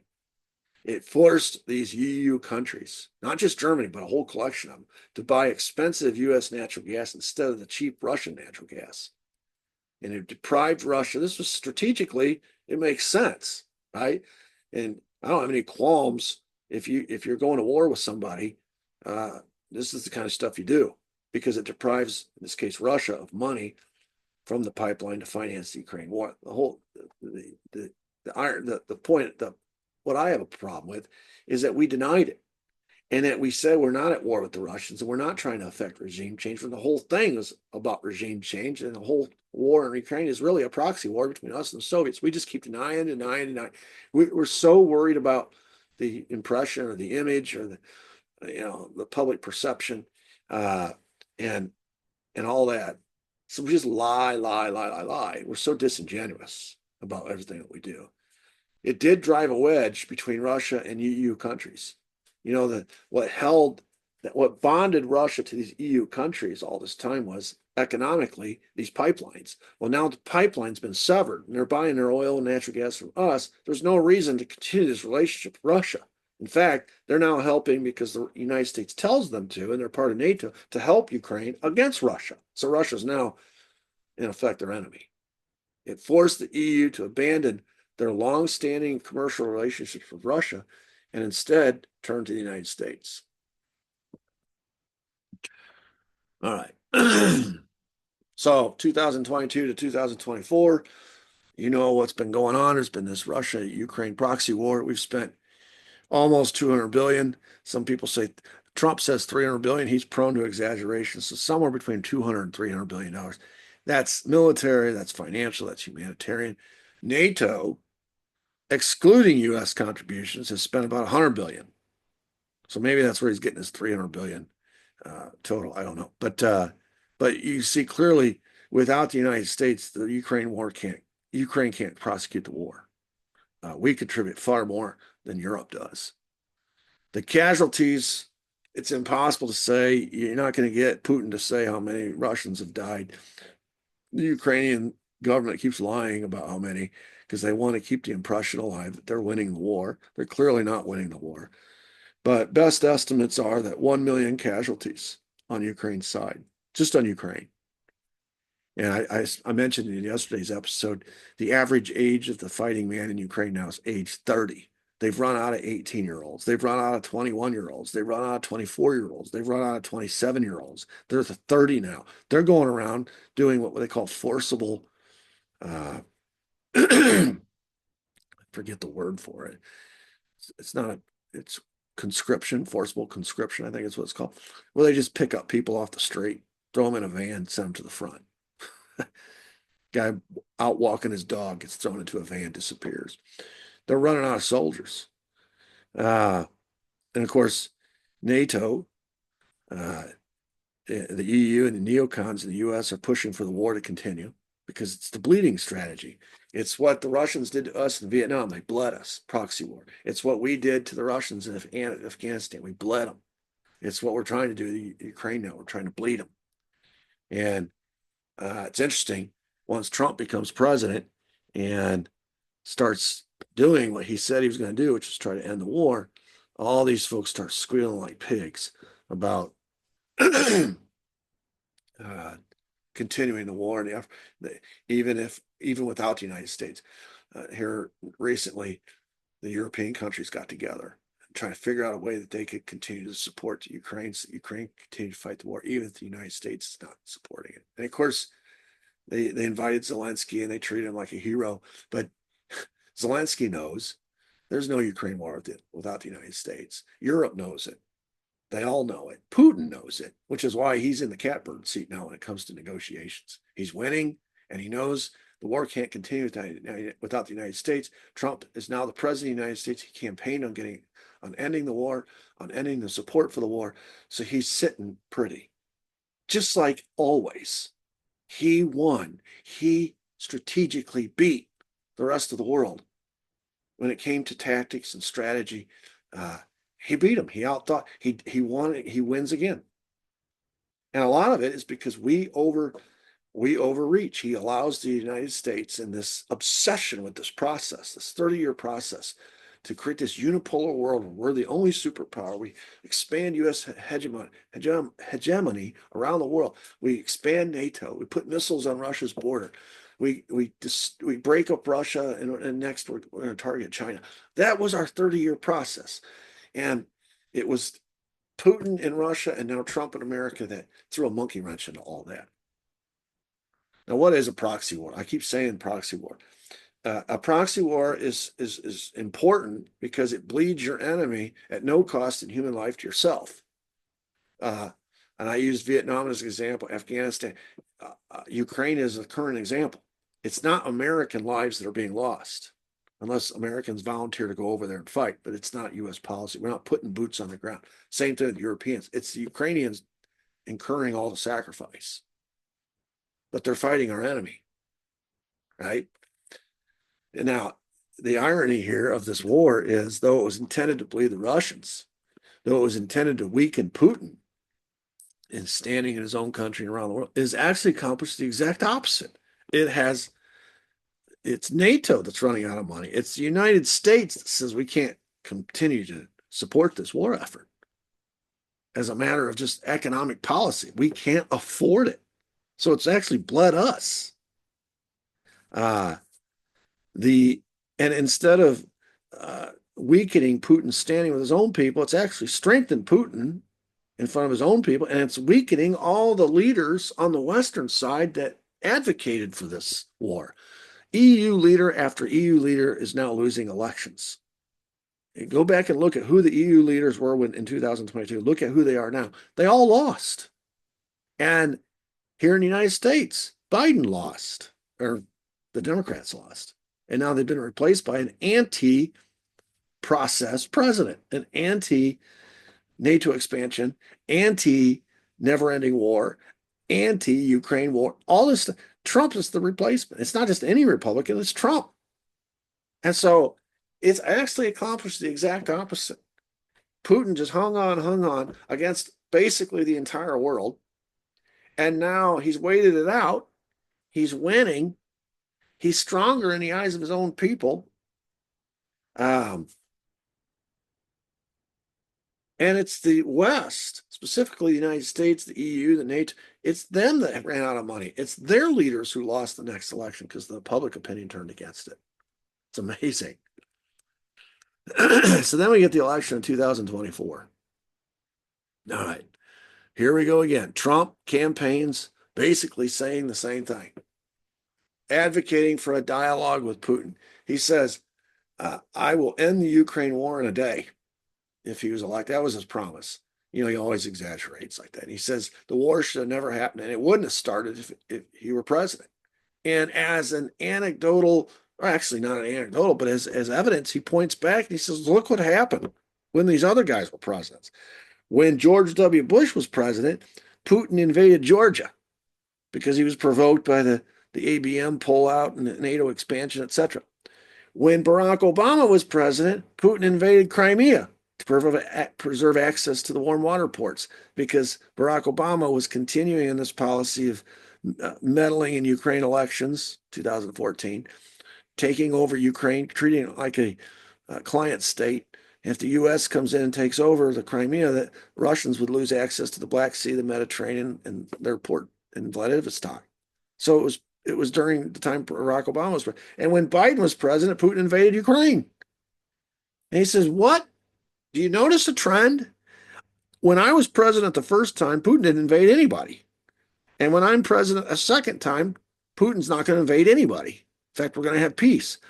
But when these three prior presidents guys were president, that's when Putin, in their view, behaved badly. That's when these wars happen. So he's saying, I'm the candidate of peace. I've already promised it. I've already delivered on that before. I was president 4 years. Go back and look at my record, and I will do it again. Look at the track record of these other guys. They don't have a leg to stand on. And it was a pretty strong point. And it was becoming apparent as we proceeded to the summer that Trump was growing stronger. Biden couldn't manage the debate. You all saw the debate. He was a bumbling idiot on the debate. It was pretty clear the American people weren't going to vote for him. The polls were all swinging in the favor of Biden. And right on the heels of that, we have assassination attempt #1 on Trump. And you remember the photos. I could put a lot of different photos. You remember the iconic image of Trump standing up. You can see his ears bloody. I mean, it was just a matter of a quarter of an inch, less than that, actually. They would have blown his head off. They took a head shot. That's an arrogant shot. When you're talking about a sniper taking a shot at somebody, you want it to be a sure thing. A headshot is to inflict, just like Kennedy, to inflict as much emotional damage and trauma on the country as possible, on successors who might become president later as possible. Send a message. You go along with this process or you get your head blown off. And we're not going to mess around shooting you in the heart. We're going to shoot your head and it's going to blow your head off. And that will be who can forget the image of Kennedy in that final headshot. Anyway, the gunman, as you can see on the roof, was the alleged gunman. I say alleged because I believe there were two gunmen on that roof, and this is the patsy. This is the one I got to pin it on. The other one's still at large. I'll tell you his name. His name is Max Urich. I mean, witnesses on the ground were identifying him immediately afterward, but boy, it's gone dark. You haven't heard anything about Max Urich since. And you haven't heard anything about this guy either. He's dead. But his family's gone silent, being represented by his high-priced attorneys out of New York. And you haven't heard anything about him, which tells me there's some hanky-panky going on here. And that U.S. intelligence is involved. The day after they took his body off the roof, the FBI was on the roof with high-pressure water hoses scouring down the roof, trying to remove all the blood and all the guts and all the whatever, any DNA evidence that might be on the roof. They're removing it before the investigations even started. And then they quickly, what do they call it, disposed of his body. They had him cremated. Unbelievable. If you study the assassinations long enough and you see the pattern, you understand what's happening. They're destroying the evidence that points to a second gunman. They're destroying the evidence that points to a conspiracy. and they're pinning it all on a dead guy, just like they did in Dallas. They pinned it on Oswald, who died 2 days later. Anyway, we did learn subsequent that there were pings from his phone indicating that this guy is this. He worked at a nursing home. He was like a assistant, like a nurse's assistant or something. He made minimum wage. He's going back and forth from his home in Pennsylvania to the FBI office in D.C. There's a mall with an FBI office. He had all these encrypted phones on his body when they found him. He turns out he ended up having 3 foreign bank accounts, and he had $4.5 million squirreled away in these 3 accounts. So 1.5 million in each account. What in the hell is this ne'er-do-well alleged assassin who lives in Pennsylvania, drives an old beater car, works at a nursing home as a nurse's assistant? What is he doing going back and forth to Washington, meeting with in the FBI office in Washington? What is he doing with all these phones that are encrypted? Why would he even need an encrypted phone? And then what's he doing with these bank accounts with 4.5? And then we find out that this kid was part of a CIA trained Antifa sniper team. The CIA trains these young boys to be snipers, and they are used, and then they can be, because there's young boys with very little like pedigree, and they don't have all of the training and the ties back to military, et cetera, et cetera. They're sort of freelancers, but they're trained by the CIA. This is freelance Antifa sniper team, and they are used to do hits all around the world. And they are paid, as we learned, $500,000 per successful hit, $500,000.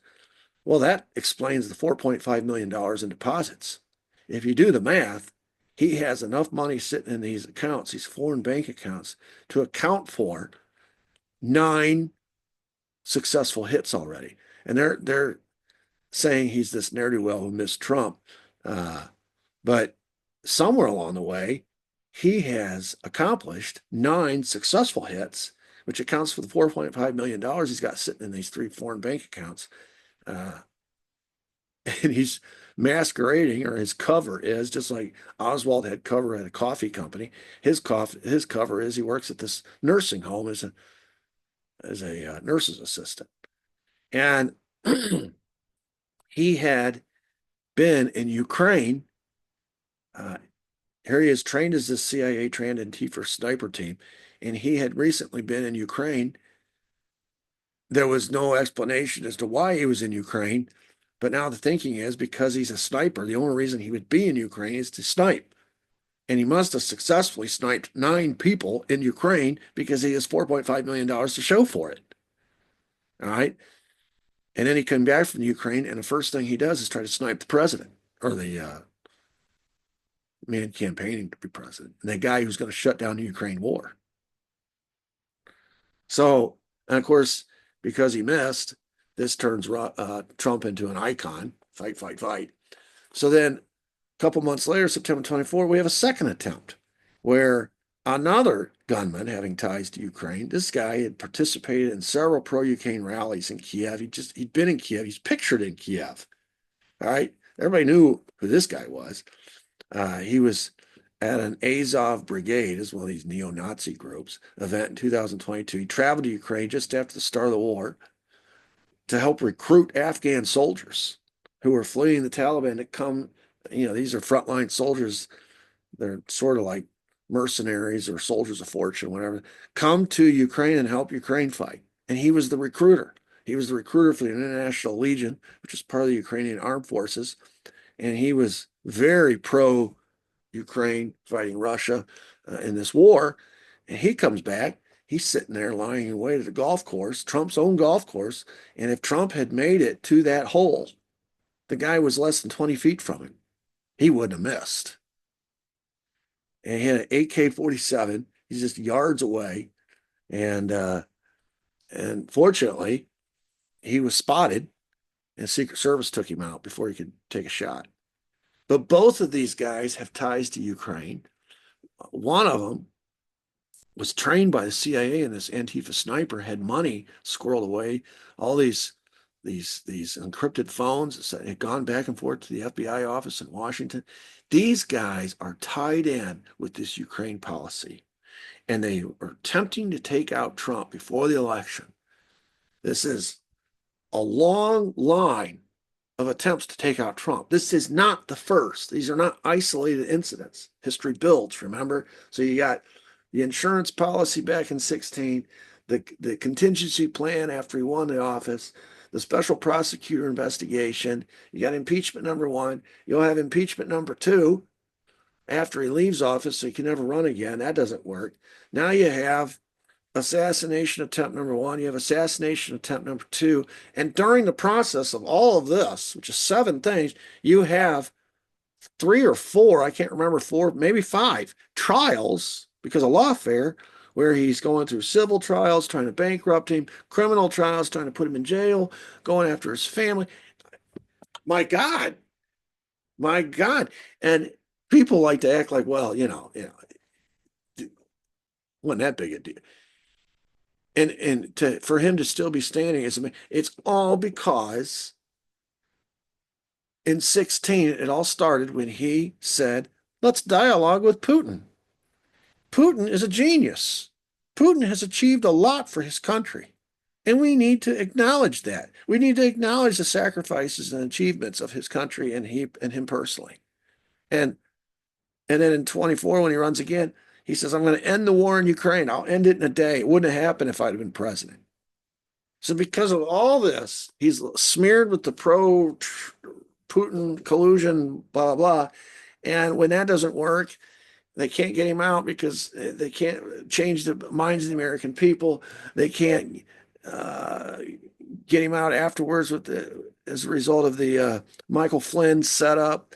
They can't get him out because of the perjury trap on Michael Flynn, and then the obstruction of justice trap on Trump himself, and the counterintelligence investigation, and the special prosecutor, and impeachment number one and impeachment number two, and then the lawfare, which went on. I think there was like 40, 100 and some odd. I don't even remember how many charges were against him. It was all made up. And they intentionally put him in front of judges and juries in New York and Washington, right? The 2 most Democrat areas in the country. You're not going to get a fair jury trial in either one of those places if you're a Republican, if you're a conservative, especially if you're Donald Trump. And so it's just one rigged trial after that. And then when none of that worked, well, I guess we got to kill him. And then the first one didn't work. You bring in your assassin that you've trained from Ukraine. That doesn't work. So you bring in your second Ukraine guy. And when that doesn't work, you're almost out of bullets, so to speak. Then you bring in the president of Ukraine to campaign with Kamala Harris and Josh Shapiro in Pennsylvania to try to, it's like a last ditch effort. None of it worked. It is a miracle. You guys that are watching this, all of us that are alive today, we are witnessing a miracle that he is actually the president in the face of everything I've just laid out. So what's he do next? He wins the election. First thing he does, he calls Putin to establish a dialogue, exactly what he said, what he campaigned on, right? And he froze the EU countries and Ukraine out of the negotiations. He said, listen, you all have had your chance. It's clear you want the war to continue. So I'm not going to put at the peace table people and countries and governments that want the war to continue. He labels Zelensky a dictator, an unpopular dictator, because he's presided over the destruction of his country, and he canceled elections in the process. So he's not even there by popular support now. He has no mandate to continue what he's doing.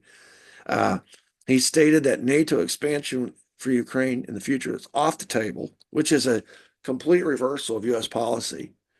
And he said that was the reason the war started to begin with, which he's right. He conceded that Russia would get some Ukrainian territory because they've won it legitimately, fair and square in a war. And that's how that's life, folks. That's how it works. You win the war, you get the goods. You get the booty, the bounty booty. I don't know what I said. You get the bounty. You get the spoils of war. And so he said, hey, they want it fair and square. So they're going to get some land. Ukraine everybody needs to just accept that. And then he forced Zelensky to agree to a mineral rights deal. This is big because we gave all, whether the number is 200 billion or 300 billion, none of it was secured. In other words, we're never going to get paid back. Trump comes into power. He's a businessman first and foremost. He says, no, no, no, no, no, no, no, no. We're going to get paid back. And of course, instead of doing to Ukraine what we did to Germany and we did to Russia, which was to say, you're in debt. Oh, you pay us cash money. We don't have any cash money. Well, then we're going to take your assets. We didn't do that. Trump said, all right, you have mineral deposits that in the future we'll have a deal between the two countries where we get first dibs on some of those mineral deposits to pay us back for this legitimate debt that you owe us. This isn't interest-laden debt. This is real money that we gave you. This is real military hardware, real humanitarian aid. So you owe us this, and that will make us even. That'll make us square. And so there's that famous meeting where Zelensky came to the White House and tried to jawbone with Trump. You don't jawbone with Trump. And it's one guy you don't do, and that tactic will never work with Trump. And Trump threw him out of the White House. This is a whole new day in American foreign policy. I can't tell you how many times I watched Zelensky come to America and disrespect American institutions. First, by the way he dresses. He's disrespectful to the Oval Office. He's disrespectful to the American government, the American people, the way he dresses and the way he acts. I remember watching him in front of Congress, basically calling out Americans for not doing enough. Here we are, basically playing sugar daddy to Ukraine. He's saying, you're not doing enough. And then over in Europe, he's talking about how the American sons and daughters are eventually going to have to come and fight in Ukraine because they're going to be obligated.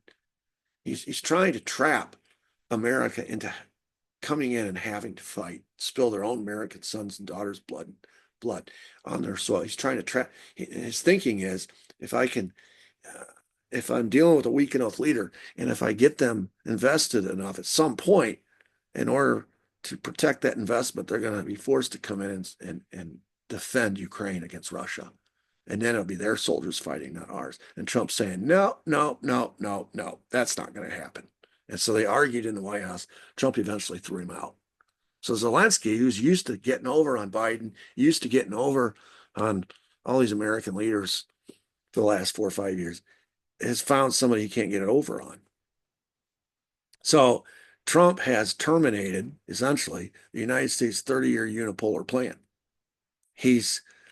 Which is why they fought so hard to keep him out. He's terminated the leverage instrument of NATO expansion to harm Russia. He said that's off the table. We're not doing that no more. He's terminated the U.S. policy of regime change in Russia. Biden said that's what it was about. Trump said, I'm going to deal with Putin. Putin's a genius. And he has restored the multipolar world order because he's a realist. He understands it's not just us. This is not 1990. This is not 1991. Russia has been reconstituted by Putin. It's back at the big kids table. China is at the big kids table. So is India. And he's acknowledging that. And it's just realism. That's just realism. So that is where we stand today. And of course, I did 3 episodes, and maybe I'll do a 4th sometime, but at some point, because history is still playing out as we speak, and who knows how this will end. In fact, as I speak right now, Trump is on the phone with Putin, and they're having this conversation. By the way, 2 notable things are happening today. Yeah, I'm pre-recording this on March, I guess this is 18th, March 18th. Let me check my phone.